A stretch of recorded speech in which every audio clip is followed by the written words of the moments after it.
Hey, quick warning, if you have a severe fear of bugs, you might want to skip to this part of the video. Otherwise, enjoy!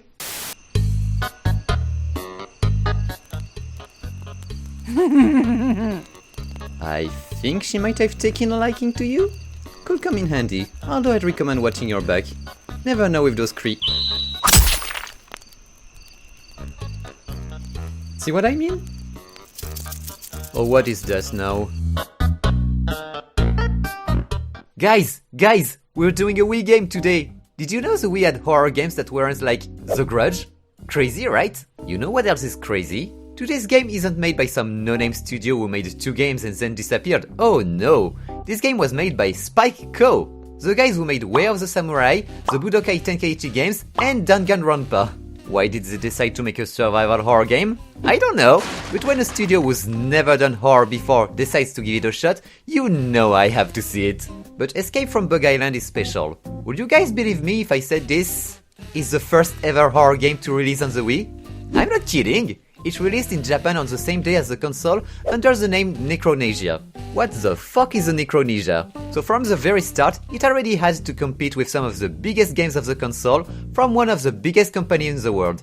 That's right, Cars! It got absolutely destroyed by critics. And yet, for some reason, eidos, who just finished injecting newborn blood into Lara Croft after what they did to her in Angel of Darkness, saw this game that IGN called, and I quote, void of anything that may resemble fun, and decided, in what I can only describe as a leap in judgment, let's localize this game. And so, eidos was left with a broken mess of a game that they had to fix themselves, slapped a new name on it, and released in July of 2007. 2 months after the second horror game of the console got its localization, and you guessed it, we're talking about Resident Evil again, baby! This game had no fucking chance, even if it wasn't broken. I was hoping to talk about a different game for our first foray into the Wii library, but since that game's a bit special to me, I wanna keep it for a special occasion. So let's see, 100 subscribers and I'll do a video on it. How's that sound? Sounds good? Then let's get into it. The game starts on the eponymous Bug Island, where a small boat is leaving our cast of misfits for this adventure. Michel, the bug kisser, Big Cock Mike, because he cocks his shotgun a lot, and Ray, who if I had to choose my main character, would not have been my first nor second pick. This joyous band of idiots came to Bug Island because of Michel, who wanted to see the giant bugs. Knowing it'd be dangerous, Mike and Ray decided to tag along, and I gotta say, this starting exchange has to be one of the most bizarre I've ever witnessed. Well, it's not exactly my idea of paradise. What do you think, Ray? Huh? Did you say something about Michelle? You know, if you keep staring like that, you're gonna go blind.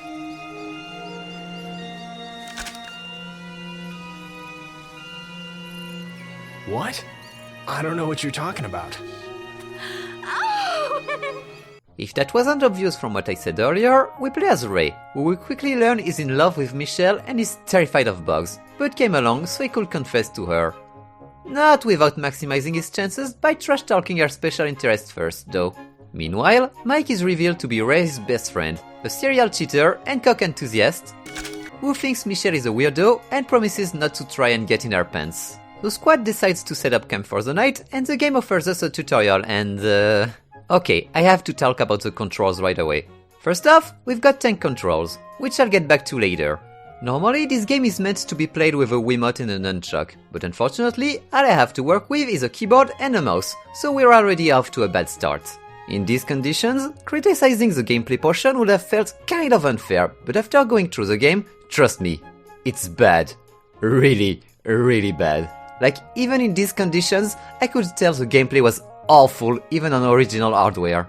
To attack, you need to hold the B button and swing the Wiimote. For my purpose, those were respectively right click and left click. Now because of my setup, I did not have a motion sensor. I did not have a Wiimote to swing. I could not possibly have any input missed by the game.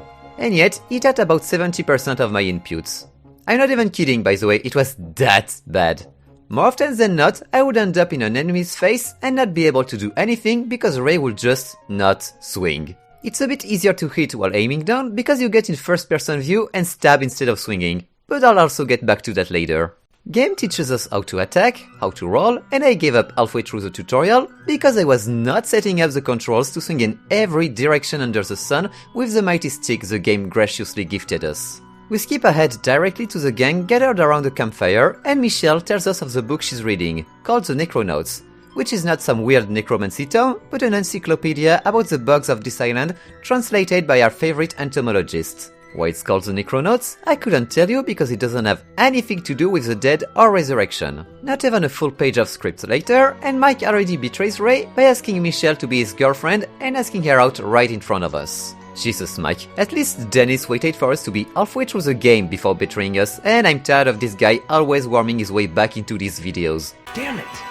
It's not a cute, "oh, I was faster than you" either, oh no! Mike clearly tells us he's not gonna try and get Michelle, then when Ray tries to get her alone to make his move, Mike decides to ruin his plans right here and there.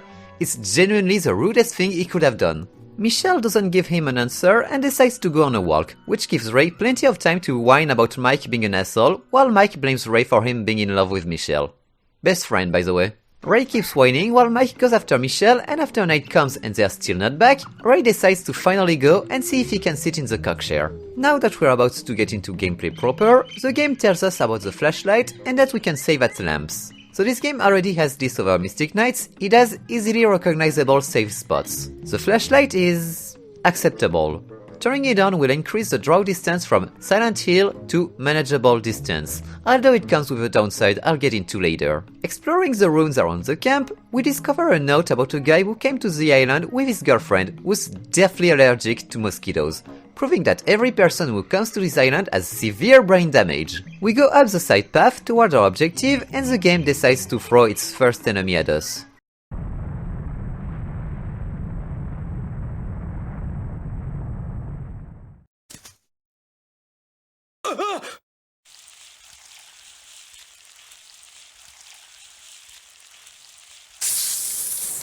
What? The fuck? You gave me a stick and throwing rocks game. I need a flamethrower over here. This army of insects also reminds us that Ray came to the giant bug island wearing a short and sandals for some ungodly reason. The sheer number of enemies made me think this wasn't the right way to go at first, but after looking around like an idiot, no! There is no other way. You need to run through the giant bug swarm to progress. I want to reiterate, I have a goddamn stick. If a game throws that genuinely absurd amount of enemies at me in the first room, my first assumption is never gonna be that I need to run through them. So we run past them and, lo and behold, now the fishes jump out of the water to come and bite us. What the fuck is wrong with this island? Thankfully, I managed to run past everything and reach the end of the area, where I realized that something's wrong with my pointer because there's a massive dead zone taking up a good sixth of my screen to the right, and a good third of the top. No matter what I tried, I just could not fix it. I don't even think it was the emulator's fault, so I can only assume it's just this game being borked. I just fixed it during localization, by the way. Anyway, we get an end of level screen with some hidden side objectives we could have done, including one requiring us to kill 50 centipedes and fuck right off with that game. Why do I always pick games like these? We get to the second level and, by this point, you might have noticed the minimap in the bottom right corner of the screen. And as you can see, it's fucking useless, because the map does not reveal when you walk over blank space, instead revealing when you hit specific area triggers. This makes the minimap almost completely useless. Like at this point, just don't add a minimap at all. A couple meters later, we meet the first enemy of the game we actually have a chance against. So obviously, I immediately died to it because I got grabbed and didn't set all the important keys properly. So after my fourth go into the settings in about 15 minutes, we get back to the mantis and just poke it in the face with the stick, then finish it off on the ground. And now I feel embarrassed for dying to this thing in the first place. The mantis drops some purple fragments, which I'm guessing are supposed to be used for a shop of some kind, seeing as the game is shaping up to be semi-open world since I can go back to the previous level freely. There's a lot of mantises in these woods, and if they're not too bad to fight, the combat music just booming when one sees you makes this area more stressful than it has any right to be.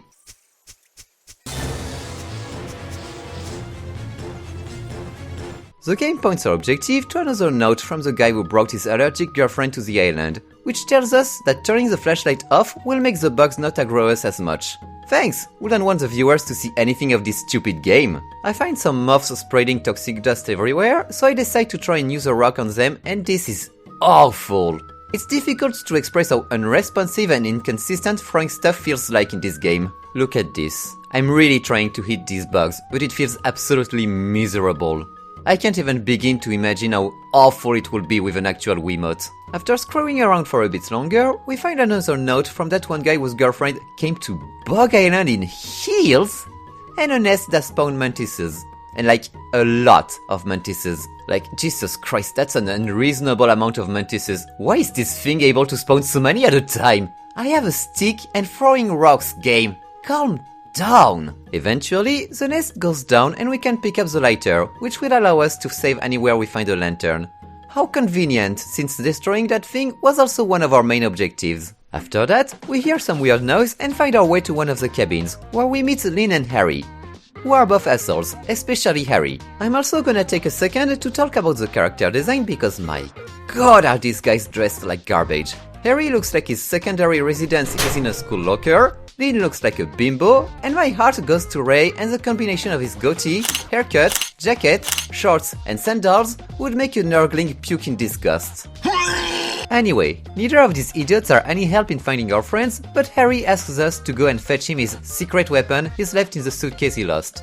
Sure bud, want me to get you a Diet Coke while I'm at it? We find the suitcase and the secret weapon is bug spray. Fucking bug spray. You can equip it, but it barely works, so just throw that into the trash and go back to the stick. After we get back to the cabin, Harry and Lynn get attacked by a mantis.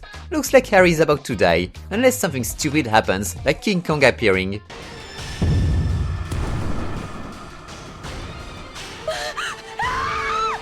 Okay, so King Kong saves Harry, and then immediately slams him onto the ground to kill him, and then promptly Yamcha posing me as well. I hate this game. Round 2 I run away and what the fuck do you mean I can't just leave Harry? He's mega dead and a douchebag! Fine, we're fighting then. I throw a couple rocks at the giant monkey and eventually a cutscene triggers. Bugs fall on his face and he runs away. Yeah, reasonable reaction. And Lynn is gone, so we just keep following what the map says to reach the forest. The forest is home to a truckload of new enemies, the first of which are the grasshoppers, who not only are super mobile, but also have a disgusting grab animation during which they lay eggs on Ray's back. As you might have noticed already, this game loves spamming enemies. And if I normally hate that, it makes sense here. It fits with the whole bugs crawling everywhere thing, so I get it, even if I don't enjoy it. Credit where credit is due as well, the sound design is really not that bad. The noise of all the bugs crawling around is genuinely disgusting, 10 out of 10. I hate it, but in a good way. I still don't have a flamethrower, so I leave the grasshoppers alone, only to meet another new enemy, the caterpillar. They roll around and spread dust everywhere to stunlock you. Absolute assholes. Stunlock them back by hitting them with the stick.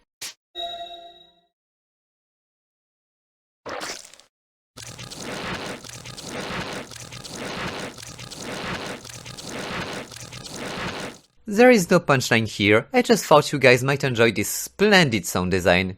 Also we got a grenade out of this. Grenade we subsequently lose to what I can only describe as a death wall. Death wall that isn't here the second time we reach this place. So we've got a game that introduces RNG, instant kill homing hazards that may or may not be here. Listen, do I really need to write a joke here? Do I really need to explain why that's awful design? Well, it's bad and unfair, let's move on. We've got more enemies to talk about. Next, we've got Asmongold's roommates. Why? They're as annoying as you'd expect from fast, flying enemies, and I will not address them any more than by saying ew, ew, ew. Right next to that, we've got bear trap plants. Because of course we needed that. Thankfully, they're usually fairly obvious, so you can easily navigate around them. And no, this isn't Resident Evil 4, you can't make enemies walk into them. This game throws way too many new enemies at once every level. But don't worry, we're coming up to my nemesis. Oh boy, don't even get me started on the balancing sections. To traverse these bridges, you need to balance atop the path and rotate the Wiimote left and right to ensure you keep your balance. I still don't have a Wiimote. I spent a long time fiddling with the keybinds to get something that would be functional enough for these sections. And in the end, it was still mostly RNG. I fell down these bridges way too many times to count, to the point I started using save states just to save time. I won't hold it against the game though, that's just a controller issue. At least falling down there allowed us to find a new weapon, the sickle, which is still very obviously not the flamethrower I need. I don't have anything else to say about this level, so let's move on to the next area, the river, where we meet the giant monkey again, but since we've got a real weapon this time, we bully him a bit. Giant toads who shoot like artillery? Yup, this is a river alright. But it's not the worst enemy this game will throw at you, oh no. No. That one is also introduced in this level.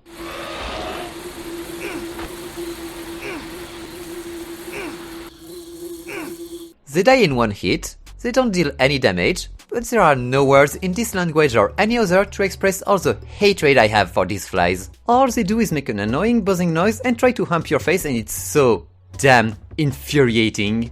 They'll get in your face and stagger you so that other enemies can hit you more easily than they already can. Absolute bullshit, a masterclass in asshole enemy design. Oh yeah, and there's maggots who can deal damage to you by flopping around, but you can just walk on them to kill them, so I don't hate them as much. Also, the nuts guy is back, and he doesn't feel too bad about his friends being dead because they weren't that close.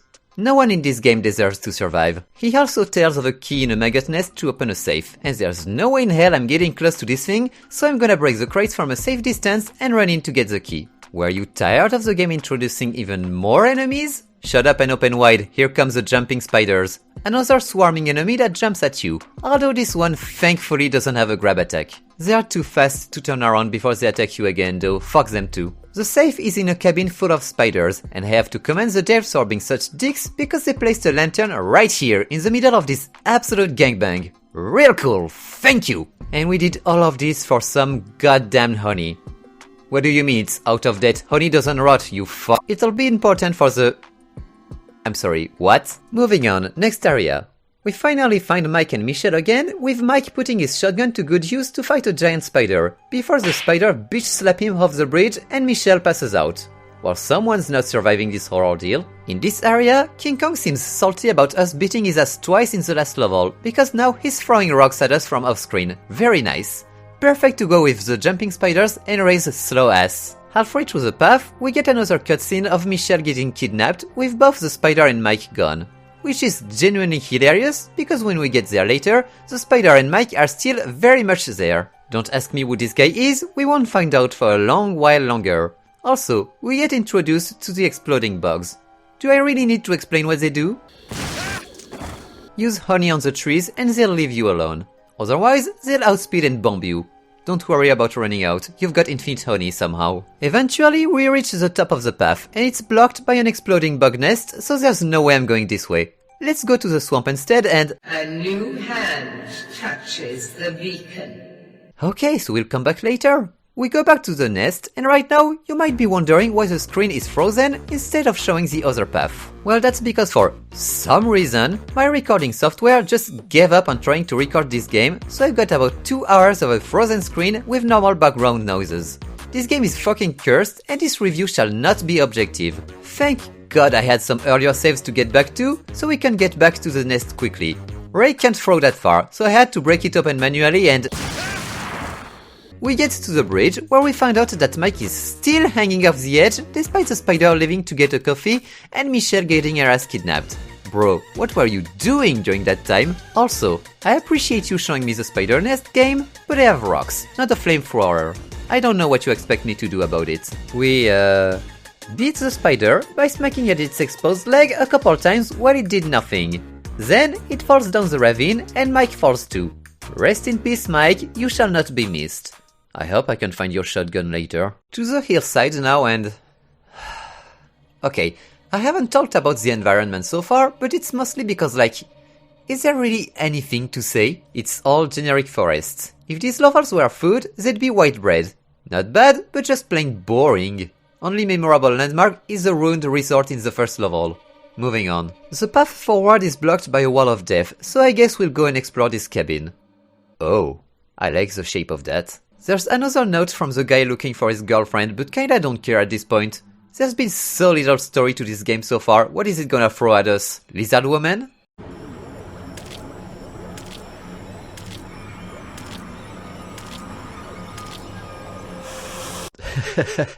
Thank God, I was scared this game wouldn't be horny. They're tanky, difficult to stagger, and will grab you pretty much all the time, so they suck to fight too. Hitting the head to stun them is unreliable at best because of wonky hitboxes. Also, for some reason, the first one you kill will always summon a wall of death at you. Don't ask me why. She's the only one in the entire game who does that. And as much as I'd clap Lizard Woman cheeks most of the time, I don't have the health, range, nor damage output to deal with multiple at once. Another note tells us that the Nut Guy's girlfriend became a Lizard Woman too, which was reason enough for him to break up with her and then throw stuff at her face to run away. Not a huge loss if you ask me, he sounded like a terrible boyfriend. And honestly, your loss dude. A bit further ahead, we see Lynn getting attacked by Lizard Woman, but getting saved by the kidnapper from earlier. His name is Robert, and Lynn was looking for him, and I do not know more than that. The game cares so little about Ray that literally every story beat happens when he's nowhere near other characters. Bro could be removed from the game altogether and we wouldn't lose anything. I almost feel bad for him. Almost. We find the key to the trunk, and after getting back to the cabin we obtain the... machete?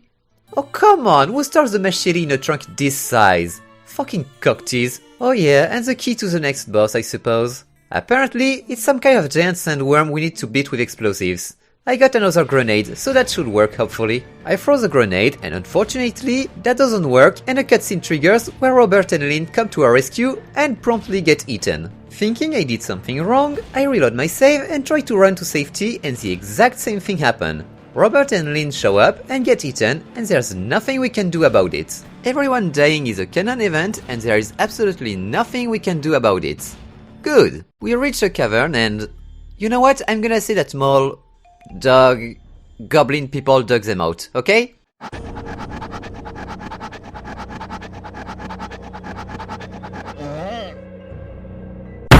Oh come on! Why? Why? It's super fast and hits too quickly for you to react on time if it gets in your back, which it will. Thankfully, the head is easy to hit, so take advantage of that.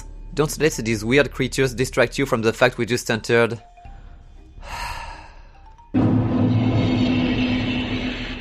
This level is obnoxiously long, and the final proof that the minimap exists only to take up screen real estate.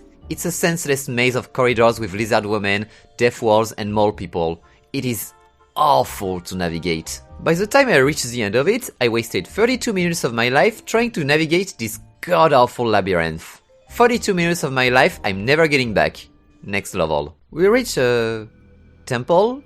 Whatever, I don't wanna know. We get to fight mantises again, which would be a whole lot nicer if there wasn't another goddamn spawner here. Destroying it nets us a mystic plate, which we'll need to get further into the temple. In here, we also find the lance in a room full of grasshoppers. Finally a real weapon. It has some range and it's fast, although it's two-handed so we can't use our flashlight while it's equipped.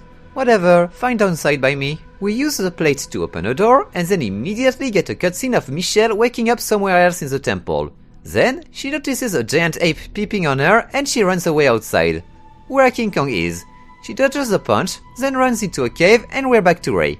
Anyway, the plate opens the way to what looks like a field research lab of some sort, but there's nothing important here, so let's move on. Stupid ass key. We then realize that if Michelle turned right instead of going outside, she would have run into Ray. So she missed us, because she decided to run outside with the monkey, instead of going to our safety, the stupid fuck. Between the cutscene and a note talking about statues falling and crushing, it's boss time, baby. So we need to find a way to make the statues fall on King Kong and... You wail on him. There's no way to make the statues fall, you just fucking swing the lance at him until he dies. Why the fuck would you listen to the notes? Nut Guy is full of shit! And it's only after beating the monkey that the statue does fall on him and crushes him. But then he gets back up and then goes down for real.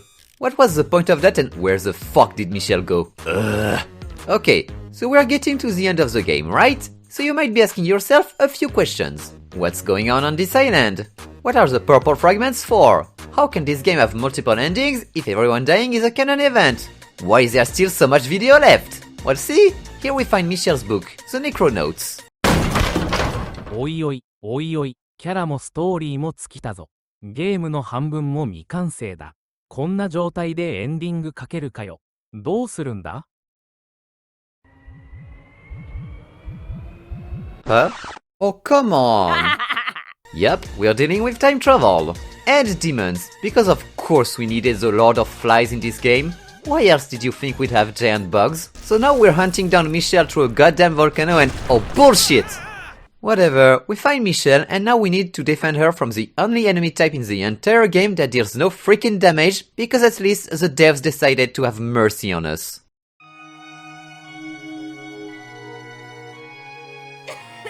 Are you okay? Yes, I think. What? I did not press a button to skip this cutscene, this is just how it ends. I guess voice acting is expensive. Speaking of voice acting, might as well talk about the voice actors in the game. Like, all three of them. They all do a pretty fine job as far as I can tell. Lynn and Michelle were voiced by Aileen Hong, who also worked on Sleeping Dogs 6 years later, and a series I've never heard of called The LeBrons. Mike is voiced by Kevin Gill, who's worked on a ton of games for Eidos and Square Enix in many different positions, like...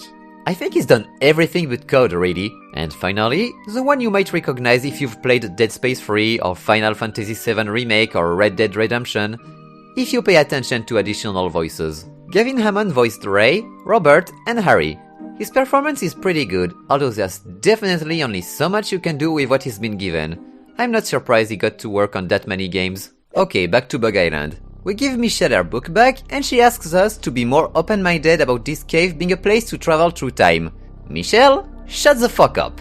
Only way out is through, so now we need to escort Michelle out of the volcano. Unfortunately, on top of being a special girl, Michelle is a chain smoker and can't run for more than 10 meters without whizzing like an old car engine. Thankfully, the game takes pity on us by making a wall collapse to reveal a tentacle monster who promptly kills Michelle and bitch slaps Ray into the Shadow Realm. Oh, did I say that the game took pity on us? I meant that Ray gets bitch slapped right back to the prologue of the game, with his friends telling him he was having a nightmare. That's fine, at least we woke up after Mike's betrayal, so we can see this game's events about to unfold all over again. Except this time, we can open Michelle's bag since we stole her key before she died. Inside of it, we find a gun and a pocket light. Finally, some good fucking food. Since we don't need to hold the pocket light, we can now main the lens without sacrificing our light source. Sure made it worth it to have this downside for all of like, one level. Meanwhile, the gun works like a throwing weapon, except it's hit scan and doesn't have the jank of the rocks with RNG throwing distance. However, it's also a main weapon, which means we cannot equip the lens, so we're only gonna use it for special occasions. Oh yeah, since Lab 2 is just the same game but... more? I'll skip over everything we've already seen, so this video doesn't end up with me repeating myself. We bully the bug army and get straight to the grove. Now, the mantises are silver.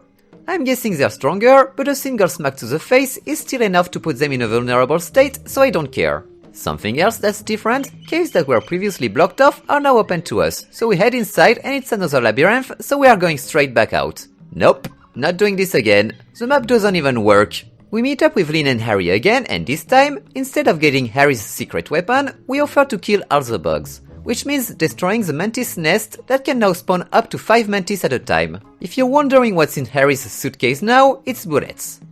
Without a gun.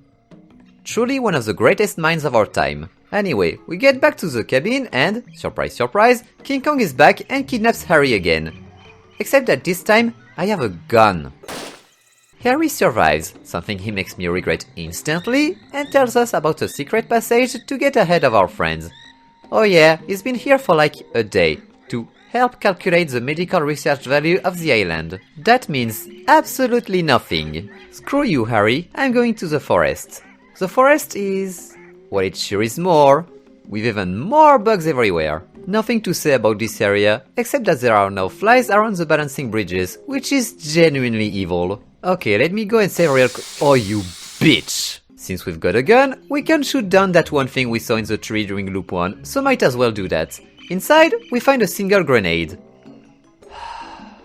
The real prize is in the crates next to the bag, some sort of weird blue pendant that, and I quote, feels solid. What does that mean? We chop through thick ivy with a machete and find ourselves in a different part of the swamp where... I can swim? Why are you introducing this only now? I've gathered about 1 billion bullets, so I decide to try the gun on one of the lizard women and, what a surprise, it sucks. probably deals as much damage as any other weapon, and aiming is very, very awkward. So instead, I just use rocks and... Fuck! So after re-recording parts of the gameplay, we find a pile of garbage to shove our hand into and find a rusted key. Rusted key we use to open a shack that contains molotovs. Where were you when I needed you most? From here, we find Meridia's beacon from the other side. Next we get back to the waterfall, where we destroy the explosive nest again and get back to the spider, right after its coffee break. Except this time, we've got fire, so the spider is ready to do her job as a boss. She's super tanky and takes about a dozen grenades, but eventually, she goes down like the rest and we save Mike. Something he also makes me regret instantly. Thankfully, Mike gives us his shotgun and the key to his trunk, so I guess he's not that useless, but still, goodbye. We get the gas mask from his trunk, then we head back to the hillside. You know the drill already: Lizard Woman, Robert saves Lynn, Barn Key, Worm Time. This time, we can actually defeat the boss by throwing an explosive at this nest near the cliff, resulting in the worm falling down and dying. Lynn and Robert are saved, and guess what? I regret it instantly again! Robert, unhappy to just be an asshole, is the guy who translated the Necronotes. He confirms that we, in fact, traveled back in time, and that because of that, we are responsible for all the earthquakes on the island. That's stupid. Who's the scientist here? I don't know, man. All I see here is a rightful Ray runs off in the completely wrong direction, then is back to the labyrinth. Which I'm skipping because there's nothing new and this video is already long enough. Straight to the temple. We get to Michelle's room before the giant monkey can get to her, which results in a heartwarming reunion for all of like 2 seconds before we're back to regular dialogue. Ray tells Michelle he loves her. Michelle wants to look fine while fangirling over Robert. Everyone should have died during loop 1. Anyway, guess who's gonna get jumped by King Kong again while we play Errand Boy? While looking around the one room the game spawns us in front of, we find Lynn and Robert arguing. Lynn wants answers about what's going on since this bloke has been on the island for 3 years and she hasn't dumped his sorry ass yet. He says that there's a gas in the bowels of the island. And I agree, this game is pretty shit. However, I didn't expect that it stinks so bad, it makes the bugs of the island grow giant and turn women into scalies. Anyway, this gas is also harmful to humans and Robert's about to die because of how much of a brapper he is. He gives the vaccine to Lynn that's supposed to protect against the effects of the gas, but doesn't know if it has side effects, which won't matter at all, because we're at the end of the game anyway. Robert dies in a way less gruesome way than I was expecting, honestly. Oh, and as it turns out, Lynn can just call a company helicopter whenever she wants, so that was worth running around everywhere. Fuck, even Ray calls her out on it. Okay, so she's calling the helicopter, and I feel like I'm forgetting about something. Oh, right. Give me a second, just need to... I'll skip the monkey boss fight because it's the exact same boss as loop 1. Although I discovered that grenades phase right through him. Fucking bullshit. Monkey dead, Volcano reached, Ray immediately puts on the gas mask. What are the purple fragments for again? Nothing. Absolutely nothing. They are completely and utterly useless. I gathered 2,000 of them and they serve no purpose. Fuck, I hate this game. We run through the volcano because I can't be arsed anymore and find Michelle, facing the wall in front of which she died during loop 1. The wall collapses and this time, instead of killing her, Beelzebub just picks up Michelle and it's time for the final boss. Obviously, he's gonna be an asshole and spawn flies and maggots everywhere, as you'd expect from the Lord of the Flies. But here's a little secret. If you stand right here, he does nothing while you can shoot him in the eye for free. Beelzebub dies from conventional weapons, lets go of Michelle and Ray injects her with the serum because... yeah, Michelle is saved, we escape the volcano, everyone leaves and the game is... not over yet. Huh? Okay, so we escape the volcano, Ray kisses Michelle, we get back with everyone, the helicopter arrives and... what the fuck do you mean the helicopter can't take everyone at once? Ugh. Obviously, Ray wants to be the one left behind, so we have to run all the way back to the boat at the very beginning of the game. Because yeah, I wanted to get a third tour of this stupid island, thanks a lot, asshole. And just, didn't the boat leave anyway? Ugh. Oh, and of course Robert couldn't just die, no. He has to get back up as, I don't know, Beelzebub's reincarnation or something, because we absolutely needed another final boss. Fuck you. Mercifully, we don't need to do the entire run back to the beginning of the game. The devs kindly drop us there, although not without putting a billion mantis and flies to pad up the runtime. God, this combination is obnoxious. And after wasting 7 minutes of my life slicing bugs, finally it's time for the final boss. God, he looks disgusting. I love it. And he's got a banger of an OST.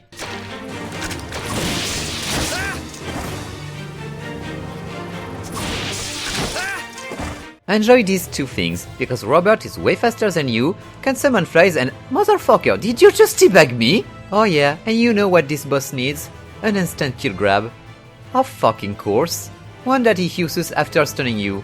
I say that from the bottom of my heart. Fuck you. Thank God the AI is stupid, because second try I was able to get him stuck in a tree like the idiot he is and finish him off with a shotgun. Ray escapes the island by getting on the boat, drives towards the sunrise, and we're done. The end screen tells us we unlocked 23 bonuses. Except it's a lie, because there's no bonuses in this game, and we jump straight into New Game Plus with absolutely nothing. Wait, what? That's not how— whatever. So, what do I think of this game? Fuck Bog Island.